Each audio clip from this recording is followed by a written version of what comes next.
Hello guys, welcome to the competition world Garhwa changing the way of learning. स्वागत है आप सबका झारखंड का number 1 study channel competition world Garhwa में। मैं रणधीर वर्मा और आज के वीडियो में हम लोग अध्ययन करेंगे भारतीय संविधान की अनुसूचियों के बारे में। In today video will study about the schedule of Indian constitution. भारतीय संविधान की अनुसूचियों को जानने से पहले सर्वप्रथम हमें यह जानना होगा कि संविधान क्या है। What is constitution?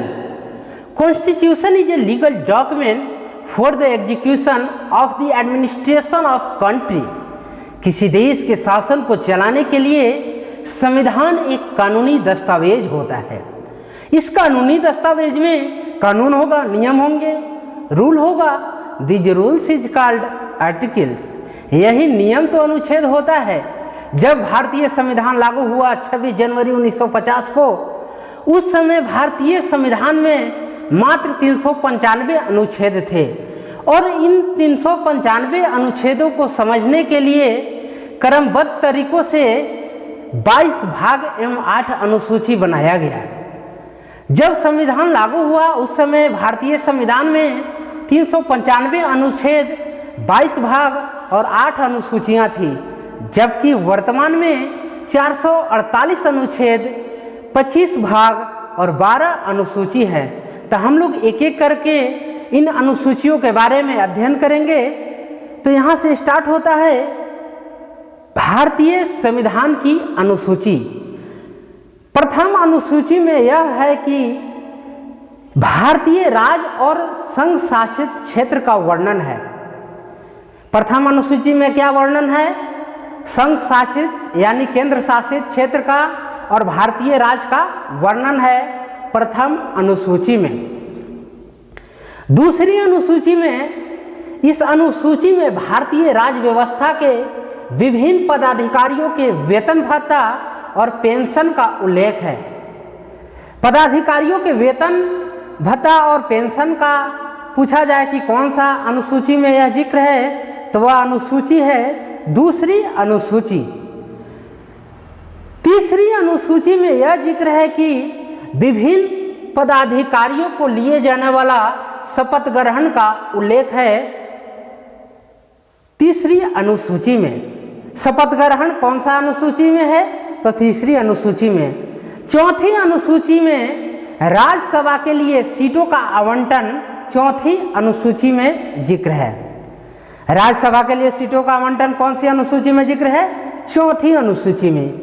पांचवी अनुसूची, अनुसूचित क्षेत्र और अनुसूचित जनजाति क्षेत्र के प्रशासन और नियंत्रण का प्रावधान है पांचवी अनुसूची में। छठी अनुसूची, छठी अनुसूची में असम, मेघालय, त्रिपुरा और मिजोरम के जनजातीय क्षेत्र के लिए विशेष प्रावधान है। शॉर्ट में इसको ट्रिक से याद रखने का आपको एक तरीका बताता हूँ। ATM 2 याद रखिए। AT और M को 2, मतलब कि M से मिजोरम और M से एक हुआ मेघालय, डबल M हो गया, इसलिए ATM2।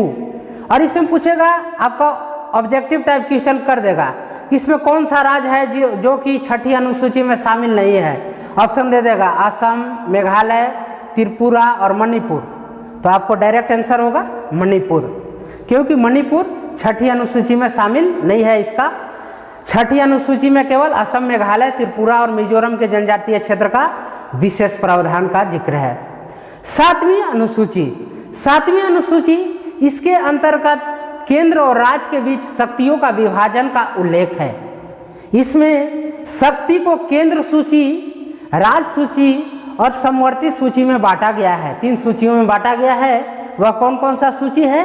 केंद्र सूची, राज्य सूची और समवर्ती सूची में बांटा गया है।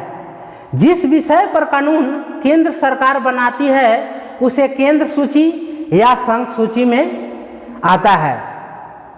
जिस पर राज्य बनाता है वह राज्य सूची में आता है और जिस पर केंद्र और राज्य दोनों मिलकर कानून बनाता है वह समवर्ती सूची में आता है।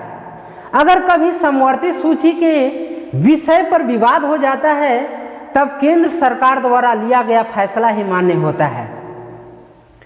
संघ सूची में वर्तमान में 100 विषय, राज्य सूची में 61 विषय और समवर्ती सूची में 52 विषय हैं। 8वीं अनुसूची, 8वीं अनुसूची में प्रारंभ में 14 भाषा था, जबकि वर्तमान में 22 भाषा की जिक्र है। 21वां संविधान संशोधन 1967 ईस्वी में सिंधी भाषा को जोड़ा गया।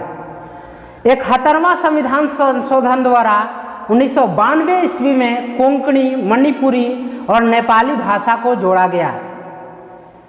92वें संविधान संशोधन 2003 में मैथिली, संथाली, डोंगरी और बोडो को जोड़ा गया।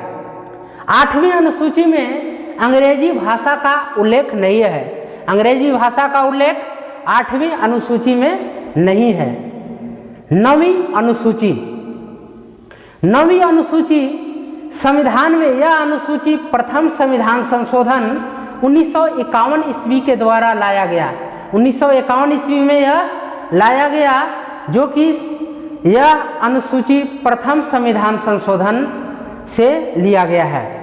इस अनुसूची में भूमि अधिग्रहण संबंधित नियम है। इस अनुसूची में यह प्रावधान कर दिया गया है कि इनमें समाविष्ट जो भी विषय होंगे वह न्यायिक समीक्षा के बाहर होंगे। इनमें जो भी विषय हैं उनके न्यायिक समीक्षा नहीं किया जा सकता है। सन 2007 ईस्वी में सुप्रीम कोर्ट ने यह निर्णय को जो विषय मौलिक अधिकार का उल्लंघन या क्षति पहुंचाएगा उस विषय पर न्यायालय पूर्ण विचार करेगी। इस अनुसूची में कुल 284 विषय हैं। 9वीं अनुसूची में कितने विषय हैं? 284 विषय हैं। 10वीं अनुसूची, यह अनुसूची 52वां संविधान संशोधन 1985 के द्वारा जोड़ा गया। इस अनुसूची में दल बदल विधेयक का प्रावधान है। दल बदल विधेयक का अंतिम निर्णय लोकसभा अध्यक्ष या राज्यसभा के सभापति के द्वारा किया जाता है। दल बदल अधिनियम किस अनुसूची से संबंधित है? 10वीं अनुसूची। 11वीं अनुसूची, यह अनुसूची 73वां संविधान संशोधन 1993 के द्वारा लाया गया। इस अनुसूची में पंचायती राज से संबंधित व्यवस्था का प्रावधान है। 1993 ईस्वी में बलवंत राय मेहता के सिफारिश पर सर्वप्रथम राजस्थान के नागौर जिला में त्रिस्तरीय पंचायती राज व्यवस्था अपनाया गया। इसमें कुल 29 विषय हैं। 11वीं अनुसूची में कितने विषय हैं? 29 विषय हैं। 12वीं अनुसूची, यह अनुसूची 74वां संविधान संशोधन 1993 के द्वारा जोड़ा गया है। इस अनुसूची में स्थानीय स्वशासन व्यवस्था अर्थात नगर पालिका एवं नगर निगम की व्यवस्था का प्रावधान है। पहली बार हमारे देश में पंचायती राज व्यवस्था आंध्र प्रदेश में लाया गया 1956 ईस्वी में, परंतु बलवंत राय मेहता के अनुसार त्रिस्तरीय पंचायती राज व्यवस्था को पूर्ण रूप से पहली बार राजस्थान के नागौर जिला में शुरू किया गया। थैंक यू दोस्तों। यदि वीडियो आपको अच्छा लगे तो लाइक, सब्सक्राइब एवं शेयर करना ना भूलें। जय हिंद, जय भारत।